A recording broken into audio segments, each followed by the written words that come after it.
À l'aube, et on a des images de cela, l'attaque a commencé, donc des tirs nourris, donc d'armes lourdes, 12-7, 14-5, des tirs de Kalachnikov, et qui ont duré plusieurs heures, et dans deux lieux, effectivement, deux lieux différents. Donc l'école de gendarmerie et la base 101 précisément. Donc, c'est une base de l'aéroport militaire de Bamako. Il n'y a pas de drone dans cette base, parce qu'il y avait la rumeur que c'est une base de drone, mais c'est une base où il y a des aéronefs. Il n'y a pas de drone dedans, mais il y a des aéronefs. Donc deux attaques simultanées. C'est inédit pour Bamako.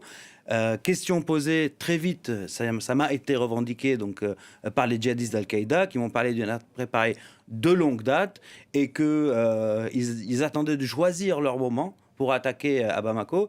Et Dixit, c'est peut-être le début de plusieurs autres attaques donc dans la capitale malienne. Il y a eu des affrontements aussi dans des zones de repli.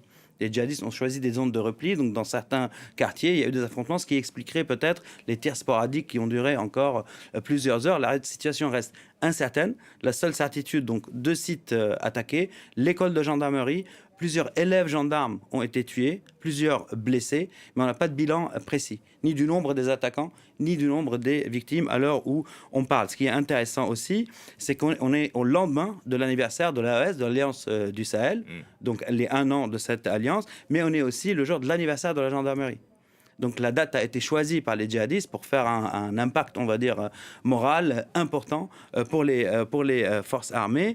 Et donc, plusieurs morts selon les djihadistes, plusieurs morts selon des sources sur place, hein, même si on n'a pas de bilan précis. Et finalement, l'armée, après une petite période de déni, on va dire, a reconnu, et voilà le communiqué, que plusieurs sites ont été attaqués. Sans parler de la base 101. Parce que la base 101, c'est aussi la base de Wagner. Et ils n'aiment pas parler de Wagner. Donc ça, c'est un détail important. Les djihadistes ont dit que plusieurs aéronefs ont été brûlés. On n'a pas la preuve en images. Donc ça m'a été dit avant le communiqué et après le communiqué, mais on n'a pas encore d'images qui prouvent qu'il y a des aéronefs qui ont été brûlés. Donc voilà la situation à l'heure où on parle. Et est-ce qu'on sait si ça continue ou pas?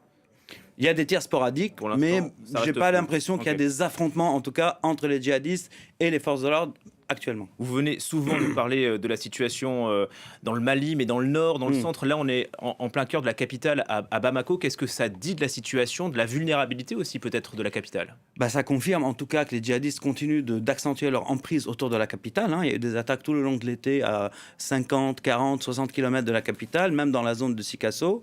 Il y a eu même des arrestations de certains djihadistes qui passaient du Burkina vers le Mali et avec qui les autorités, selon des sources locales, encore une fois, ont trouvé des plans de la capitale. Bon, ça vaut ce que ça vaut, mais on sait aussi que la capitale est très poreuse pour les djihadistes. On va voir sur une carte les dernières attaques dans la capitale. Donc, dernière d'importance, c'est Akati, cœur du pouvoir militaire, hein, 22 juillet 2022. Et puis, les attaques d'aujourd'hui, sans oublier le rapt d'un prêtre allemand qui a été libéré depuis en novembre 2022 et la fameuse attaque de Radisson Blu qui remonte à 2015. Et pourquoi je vous parle de ça? Parce que depuis 2015, les djihadistes se sont concentrés sur des cibles militaires. Parce que, comme on sait, des djihadistes en ville, entre guillemets, c'est une denrée rare pour les groupes eux-mêmes.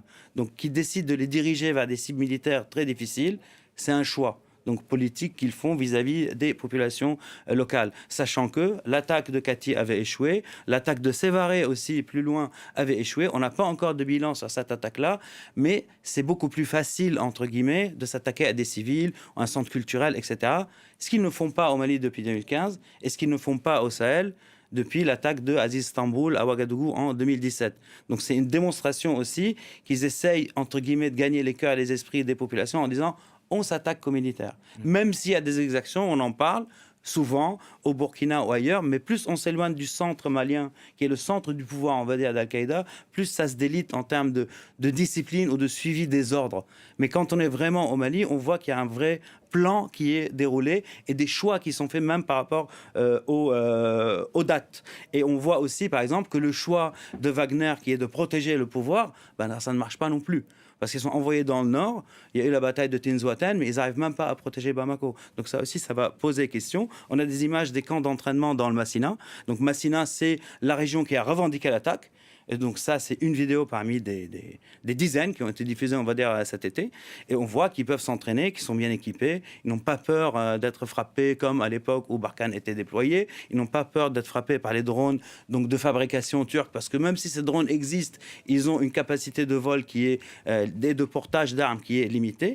Intéressant aussi, on va voir 2 vidéos de communiqués de chefs d'Al-Qaïda. Donc Sedan Ag-Ita, lui qu'on voit ici, premier communiqué vidéo donc qui est sorti il y a quelques semaines, où il s'attaque vraiment aux juntes, aux Russes et aux Turcs. Donc aux Turcs à cause des drones de fabrication turque, et aussi le frère de Jafar Diko pour la dimension régionale. Donc Jafar Diko, chef du JNIM au Burkina, le voilà, première fois qu'on le voit en vidéo. Pareil, il parle des juntes qui recrutent les civils de force, il parle des Russes et il parle des Turcs. Donc c'était vraiment des manifestes, on va dire, politiques que Al-Qaïda est en train de faire sur la zone. Il n'y a pas de mention de la France, pas de mention de l'Occident. Et pour terminer, on va voir une carte qu'on a vue plusieurs fois ici, c'est la carte de l'activité djihadiste au Sahel. Et donc là, voilà, ce qui est jaune, c'est Al-Qaïda, ce qui est vert, c'est l'État islamique, ce qui est gris, c'est les zones d'affrontement entre les deux, parce qu'aussi, ils ont le loisir de s'affronter entre eux, tout en appliquant cette expansion vers les pays du Golfe de Guinée et dans la zone des 3 frontières, bien sûr.